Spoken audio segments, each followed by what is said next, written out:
Even the country's oldest Latino civil rights group came out against it, yet AOC keeps defending it, saying gender is fluid, language is fluid. Yes, and Latino voters are fluid.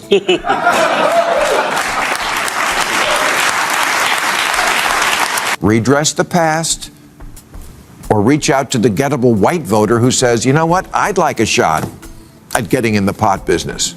But to do that, our entire audience. Have you noticed how Democrats keep inventing new ways to trip over themselves? It's like they're world-class pros at pushing away their own voters. And Bill Maher, who's built a career as a smug liberal, just blasted them on his show. And honestly, he's not wrong. Let's talk about the whole Latinx mess. Remember when the woke crowd tried to rebrand every Latino in America as Latinx? They forced it into speeches, campaigns, classrooms, basically everywhere. And the Latino community answered with one big eye roll. Poll after poll showed most people hated it, didn't use it, and didn't want it. Even the country's oldest Latino rights group flat out rejected it. Yet AOC and her woke squad still defend it like it's the ultimate battle. And here's the kicker: AOC's defense. Gender is fluid. Language is fluid. Okay, fine. But you know what else is fluid? Latino voters. They're fluid enough to move from blue to red if Democrats stop having their back. And guess what? That's already happening. Bill Maher pointed to the perfect case. A heavily Latino district along the Mexican border that had been solid blue forever suddenly flipped red. Why? Because the Democrats there quit acting like advocates for their own community and started sounding more like lawyers for migrants, woke issues, and whatever Twitter was obsessed with that week. Last week, an 85% Latino congressional district on the border with Mexico, which had always voted heavily Democratic, flipped to the red team. And the campaign manager for the losing Democrat said, "We gave up a reliably Democratic congressional seat for no reason at all. We deserve to know why." Well, aside from your terrible attitude,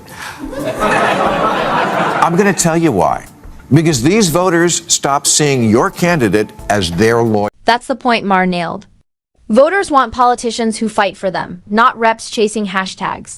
They don't want someone more focused on correcting pronouns than fixing schools or keeping neighborhoods safe. And Democrats just can't seem to get that. Seriously, how disconnected do you have to be to keep pushing a term like Latinx when the very people it's meant for overwhelmingly reject it? It's like me saying, from now on, we're not calling it pizza, we're calling it flatbread circular gluten units. And when everyone boos, I double down with, well, language is fluid, that's not inclusion. That's arrogance dressed up as progress. And voters aren't fooled. They see right through it. Message to you was, I'm an American now. I'm here. Be my lawyer, not the lawyer for the migrants showing up in my backyard.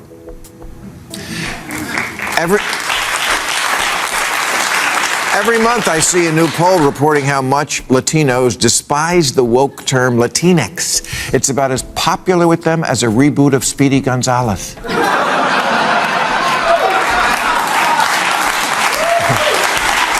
That's why Trump, yes, Trump. The guy Democrats swore would never connect with minority voters actually made gains in Latino communities. Not because he suddenly turned into their hero, but because Democrats walked away from the job. If you don't act like people's lawyer, they'll fire you and hire someone else. It's that simple. Even the country's oldest Latino civil rights group came out against it, yet AOC keeps defending it, saying gender is fluid, language is fluid. Yes, and Latino voters are fluid.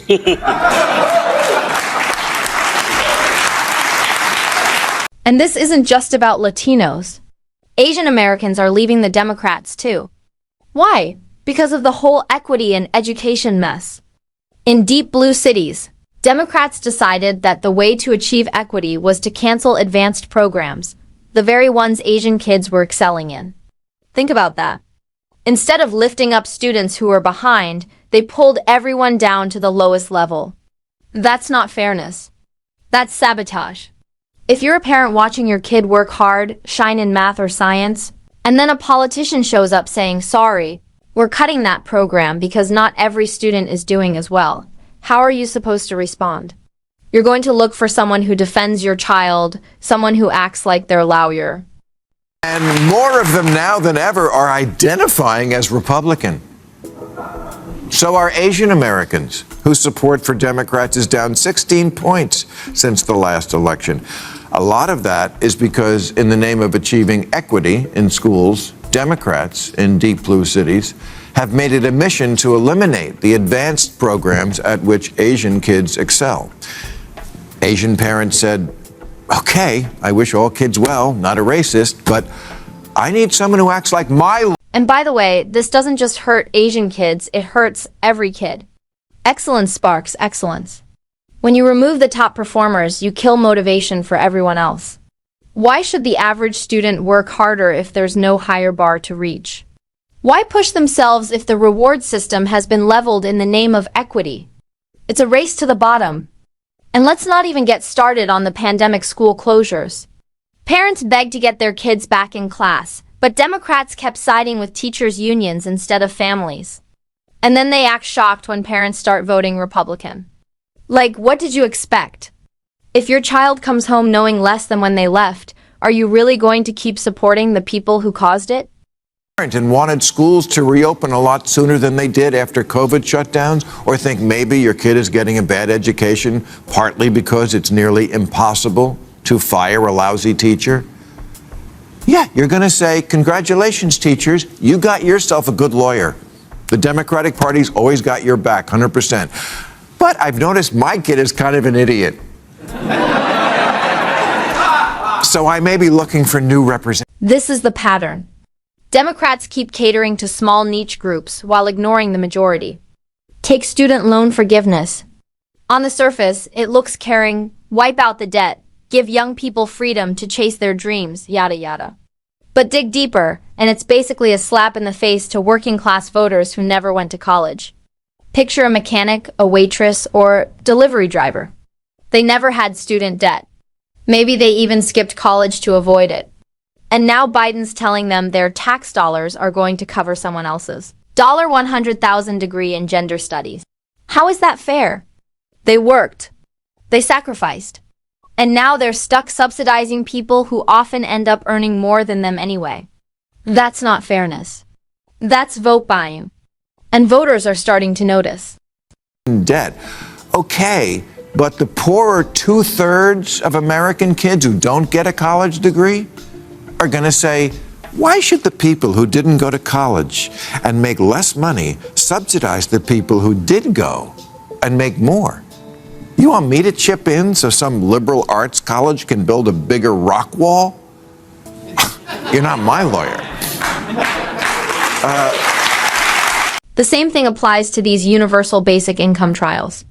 Some cities are giving out free cash to small groups of residents, sometimes even limiting it to LGBTQ participants. And look, I've got no issue with helping people in need. But when you single out one identity group for benefits, you're basically telling everyone else, sorry, you don't matter as much.